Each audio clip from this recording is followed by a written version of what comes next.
যদি সম্মান করতে না পারেন, আপনি বুঝে নেবেন সব হতে পেরেছেন, নবীজির উম্মত আপনি হতে পারেন নাই। ঠিক কিনা বলে? এটা আমি হাদিস থেকে বলছি। আপনাদের কাছে কি খারাপ লাগছে? খারাপ লাগলেও আজকে বলবো, কষ্ট পাচ্ছে। এবার 3 নম্বর হাদিসটা শুনে শুনলেন। 3 নম্বরে আমার মায়েরা, মান আতা কাহিনান আও আররাফান ফাসাদ্দাকাহু বিমা ইয়াকুল ফাকাদ কাফারা বিমা উনজিলা আলা মুহাম্মদ সাল্লাল্লাহু আলাইহি ওয়াসাল্লাম। নবীজি বলছেন, যারা গণকের কাছে যাবে, ব্ল্যাক ম্যাজিক করার জন্য, কালো জাদু করার জন্য যারা যাবে, মানুষের ক্ষতি করার জন্য যারা চাবে, যারা ঘরে ঘরে ক্ষতি ডেকে আনবে, এই রকম কালো জাদু করা, নিজের আত্মীয় স্বজন, নিজের পরিবার পরিজনের মধ্যেও অনেক সদস্য আছে, ক্ষতি করার জন্য, ব্ল্যাক ম্যাজিক করার জন্য জাদুঘরের কাছে যায়, গণকের কাছে যায়। আল্লাহর হাবিব বলেন, এরা সব হতে পারে, কোরআনের বিশ্বাসী এরা হতে পারে না। ঠিক কিনা? আজকেও আমার মসজিদে একজন মুসল্লি এসে প্রশ্ন দিয়েছে, হুজুর আমাদের স্বামী স্ত্রীর ভিতরে সম্পর্ক ভালো যাচ্ছে না, বুঝতেই পারতেছি কেউ আমাদেরকে ব্ল্যাক ম্যাজিক করেছে। এই জুমার আগের জুমায় একজন এসে বলতেছে, হুজুর গ্রামের বাড়িতে গিয়েছি, একটা গাছ কেটেছি বিক্রি করার জন্য, ভিতরে দেখি পুরাটা তার কাটা গাছ। হুজুর বুঝতে তো আর বাকি নেই, কেউ আমাদেরকে ক্ষতি করার চেষ্টা করতেছে। নানাভাবে ব্ল্যাক ম্যাজিক চলছে সারা ওয়ার্ল্ড। আপনার স্ত্রীর যেন সন্তানাদি না হয়, এটার জন্য ব্ল্যাক ম্যাজিক করা হচ্ছে। শারীরিক ভাবে আপনি যেন দুর্বল হয়ে যান, এটার জন্য ব্ল্যাক ম্যাজিক করা হচ্ছে। লাবিদ বিন আসাম ইহুদি একজন ব্যক্তি আল্লাহ নবীকে ব্ল্যাক ম্যাজিক করলেন। 6টা মাস নবীজি স্ত্রীদের কাছে যেতে পারতেন না। ব্রেন ঠিক ছিল, ওহী নাযিল হতো, শারীরিকভাবে এমন দুর্বল হয়ে গিয়েছিলেন, স্ত্রীদের কাছে আল্লাহর হাবিব যেতে পারতেন না। সূরা ফালাক আর সূরা নাসের মধ্য দিয়ে যিনি শেফা দিয়ে দিয়েছেন তিনি কি?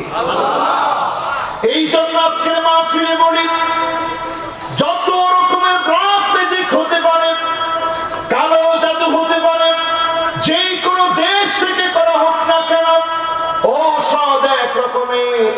সূরা ইখলাস 3 বার করে পড়বেন ফজরের নামাজের পরে, সূরা ফালাক 3 বার পড়বেন, সূরা নাস 3 বার পড়বেন, পরে আপনি আপনার শরীরটাকে বন্ধ করে নেবেন। মাগরিবের পরে পড়বেন, আসর, যোহর, আসর, আর যদি আপনি এশার নামাজের পরে একবার করে সূরা ইখলাস, সূরা ফালাক, সূরা নাস পড়েন। ঘুমানোর সময় সূরা ইখলাস, সূরা ফালাক, সূরা নাস পড়েন। যাবতীয় জাদু বাঁটনা থেকে যিনি হেফাজত করবেন তিনি কি? ঔষধ আপনারা মুখস্থ করে নেবেন, সবাই আমল করবেন। ভাত আমরা যেমন নিজেকে সুস্থ রাখার জন্য খেয়ে থাকি, এরকম প্রতিনিয়ত কিয়ামতের আগে ফিতনা থেকে বাঁচার জন্য আমলগুলা করবেন। ব্ল্যাক ম্যাজিক এত সস্তা হয়ে গেছে, এখন দেখবেন হোয়াটসঅ্যাপ নাম্বার দেওয়া থাকে যে ওয়ার্ল্ডের অমুক দেশে ব্ল্যাক ম্যাজিক করা হচ্ছে।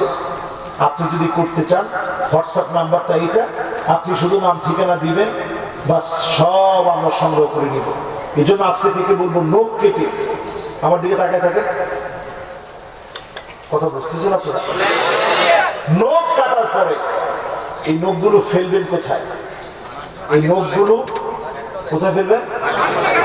মাশাআল্লাহ, খুব সুন্দর একটা কথা। কোথায় ফেলবেন? এটা সবচেয়ে সুন্নাহ। মহিলারা দেখবেন চুল আশ্রয় আশ্রয় আস্তে আস্তে যে তুষুকে নিচে রেখে দেয়। হ্যাঁ, বাদামের সাথে গুজে রাখে।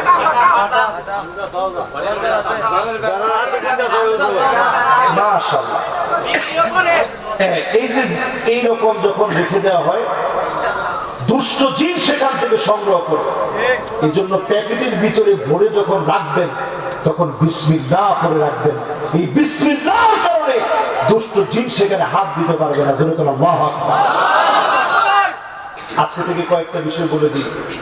এই যখন সেক্রেটারি সাহেবের বাসায় আমি খাচ্ছিলাম তখনও বলছি আপনার কাটা হাড় এগুলা কখনো পানির ভিতরে ফেলবেন না, এটা জিনদের খাবার, জিনদেরকে আল্লাহ পাক এটা থেকে রিজিক দেন। জোরে করে আল্লাহ। এখন যারা সিরাজগঞ্জ শহরে আছেন, শহরে তো এত জায়গা নাই, হুজুর আমরা কোথায় ফেলবো? আপনারা একটা পলিথিনের মতো রেখে দিবেন, শুকনো একটা পলিথিনের ভিতরে রাখবেন, ডাস্টবিনের পাশে এটা রেখে দিবেন। এটার কারণে আপনি আপনার নানা রকমের জিনদের ক্ষতি থেকে বাঁচবেন। অজস্র সওয়াব আল্লাহ পাক আপনার আমলনামায় লিখে দিবে। জোরে করে সুবহানাল্লাহ। আজকে থেকে আপনি ঘরের ভিতর থেকে ছবিগুলো নামায় ফেলেন। নেতার ছবি, আপনার বাপের ছবি, আপনার মায়ের ছবি, আপনার স্বামীর ছবি, আপনার স্ত্রীর ছবি গুলা নামায় ফেলেন। কারণ ছবি থাকলে লা ইয়াদখুলুল মালায়েকা বাইতুন ফীহি তাসাউইর, ছবি থাকলে রহমতের ফেরেশতা যেতে পারে না। ছবিগুলোকে নামায় ফেলে আপনার ঘরটাকে রহমতের ফেরেশতা দিয়ে যিনি ভরপুর করে দিবেন তিনি কে? দেখি ছবিকে কে নামাবেন নিয়ত করছে, একটু হাত তুলে দেখি। সবাই কিন্তু নিয়ত করে না। ছবি নামাবেন তো আজকে থেকে। যেখানে আপনার ক্ষমতা আছে, যেখানে আপনার ক্ষমতা নাই ওখানে তো আপনি পারবেন না। ঘর থেকে ছবি নামায় ফেলবেন। ঘর থেকে যদি ছবি নামায় ফেলেন, রহমতের ফেরেশতা ঘরে ঢুকবে। আল্লাহ নবীর ঘরে জিবরিল ঢুকতে চান না। নবী জিজ্ঞাসা করে, জিবরিল তোমাকে ঢুকতে নিষেধ করছে, কে এখনই ঢুকো? বলতেছে, নবী আমি তো ঢুকতে পারতেছি না। কেন? বলছে, ওই যে জানালার একটা পর্দা, ওই পর্দার মধ্যে একটা ছবির মতো কিছু আকাশ, ওইটা আগে সরান, তারপরে আমি ঢুকবো। আল্লাহ নবী কেটে দিলেন। কেটে দেওয়ার পরে জিবরিল আলাইহিস সালাম ঢুকছে। জোরে করে আল্লাহু আকবার। নিজের মেয়ের জামাইয়ের ঘরে রাসূল গেছে দাওয়াত খাওয়ার জন্য। হযরত আলীর ঘরে গিয়ে আল্লাহ নবী আলীর ঘরে গেলেন। গিয়ে যখন দেখতে পেলেন ছবি আঁকা, জানালার পর্দার ভিতরে একটা অঙ্কিত ছবির মতো মনে হচ্ছে, আগে সেটা সরানো হলো।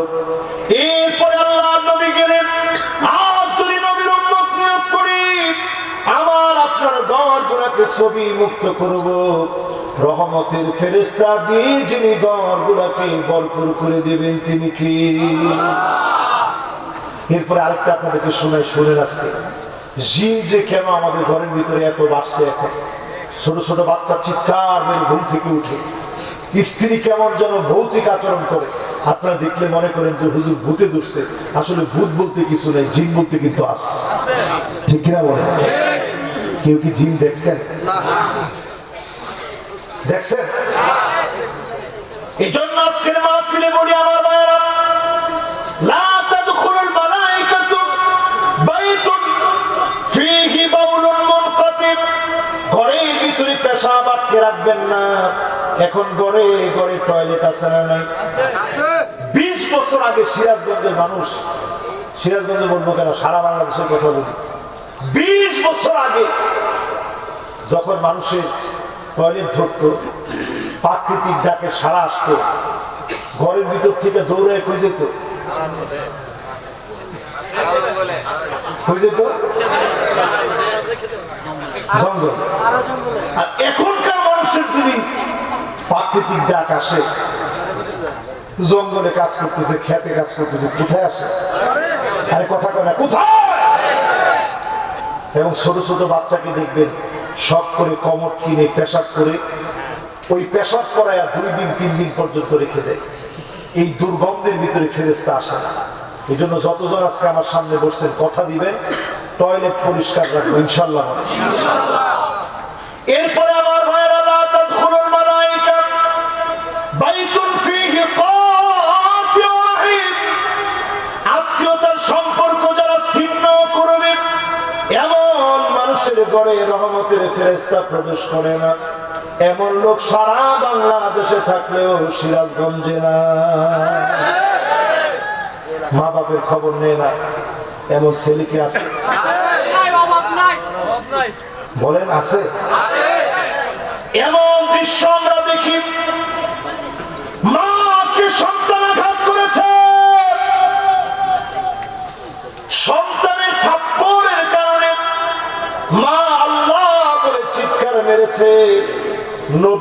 উপরে বয়স হয়ে গেছে, মায়ের নিজের মেয়েদেরকে চিনে না, এখনো সন্তানকে ভুলে যায় নাই।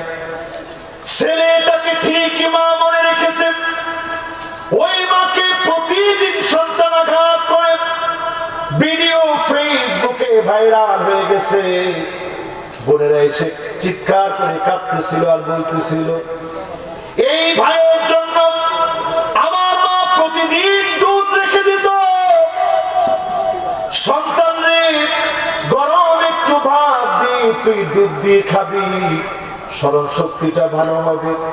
নিজে না খেয়ে মা খাইয়েছে, এমন সন্তান আজ মাকে খাবার দেয় না, এমন সন্তান আছে না? না, কিয়ামতের আগে দৃশ্যগুলো দেখবেন, সন্তানের হাতে মা দুনিয়া থেকে বিদায় নেবে, বাপ দুনিয়া থেকে বিদায় নেবে, ভাই দুনিয়া থেকে বিদায় নেবে, প্রতিবেশীকে হত্যা করে ফেলবে, ঠিক কিনা বলে? এজন্য মায়ের প্রতি যত্নবান হয়। এমন সময় আসবে আমার ভাইরা, মানুষ অধিকাংশ সময় অপবিত্র থাকবে। এখনকার যুবকদের জন্য এই ওয়াজটা করি, কত যুবক অধিকাংশ সময় নানা রকমের অত্যাচার অবিচার নিজের নফসের উপরে করে ঘন্টার পর ঘন্টা অপবিত্র অবস্থায় থাকে, ঠিক কিনা? এই জন্য ফেরেশতা ঘর থেকে চলে যায়, ফেরেশতা ঘর থেকে চলে যায় দুর্গন্ধের কারণে, ফেরেশতা ঘর থেকে চলে যায়। বিভিন্ন পশুর চামড়া লটকায় রাখলে আল্লাহ পাক এই ধরনের কাজগুলো থেকে আমাদেরকে হেফাজত করুক, পড়ে না আমি। এবার আরেকটা হাদিস শুনে আপনাদেরকে শুনবেন, সবাই শুনবেন। বলতে বলতে আমাদেরও সময় আর বেশিক্ষণ নাই।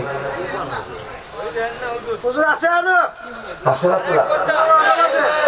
পিছনের দিকে একটু তাকায় দেখো, আছে? সামনে আমাদের কি? আরে কথা কয় না, সামনে আমাদের কি? আমরা জানবো, ঠিক আছে। সামনে আমাদের কি? আমরা কি চাই না যে এই দেশটার মধ্যে কোরআনের আইন প্রতিষ্ঠিত হোক? সবাই তো বললেন না, চাই না ভাই? সবাই কি চান? রাসূলের উম্মত না আমরা? সবার খেয়াল রাখতে হবে, নেতার চাইতে আমার দল বড়, দলের চাইতে আদর্শ বড়, আদর্শের চাইতে রাষ্ট্র বড়, রাষ্ট্রের চাইতে ইসলাম আমার কাছে কোটি কোটি গুণ বড়, ঠিক কিনা বল?